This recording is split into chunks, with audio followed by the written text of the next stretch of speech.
Ukraine's Western allies are announcing billions of dollars of new aid and equipment for Kiev. But a major summit of the powers at Ramstein Air Base in Germany on Friday has failed to bring a much-anticipated decision on whether to donate German-built tanks to the war effort. And Germany's government is denying that it's blocking such a move. This is near Bakhmut in Ukraine on the same day. It's where one of the war's most grinding battles has been waging for months, and where Reuters met Victor, a Ukrainian soldier. Asked about the summit, he tells us, look, our military hardware dates back to the 1960s, while theirs, meaning the Russians, dates back to the 1980s. So the introduction of more modern armor makes a real difference, he says, and compares their Soviet-era machines to coffins. This was Germany's new defense minister, Boris Pistorius, at the Ramstein summit, and Ukraine's President Zelensky calling in remotely. We don't fear anything. We have just responsibility for our population in Germany and in Europe. And we have to balance all the pros and cons before we decide things like that, just like that. This is nothing else. And I'm very sure that there will be a decision in the short term, but I don't know why, and I don't know how the decision will look. You can start this policy today.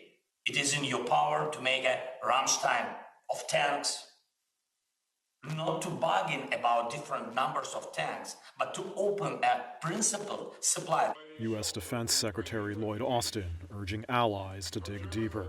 Russia is regrouping, recruiting, and trying to re-equip. This is not a moment to slow down. At question is a German-built tank called the Leopard 2, which is operated by several European countries and highly coveted by Ukraine. It's considered one of the best out there. For example, analysts have told Reuters that, compared to the American Abrams, its counterpart, the Leopard's fuel consumption is far more economic, which makes it better suited to the realities of Ukraine's battlefield supply lines.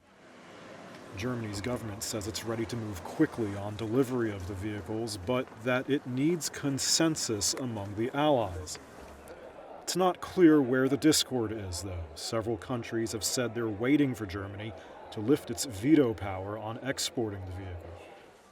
Berlin is also cautious about further provoking Russia into a direct conflict with NATO. The only Western country supplying tanks to Ukraine right now is the UK, 14 of them, although many have donated artillery, armored personnel carriers, and other vehicles. Meanwhile, back in Bakhmut, Victor the soldier says the introduction of more Western tanks would give troops a major morale boost. When they enter the battlefield, the Russians look at us like we're kamikaze fighters, he says, because we may not come back. A report in Germany's Der Spiegel newspaper Friday said that German intelligence believes Ukraine is taking losses near Bakhmut in the triple digits every day, that Berlin is alarmed at the casualty rate, and that Russian forces there are being used like cannon fodder.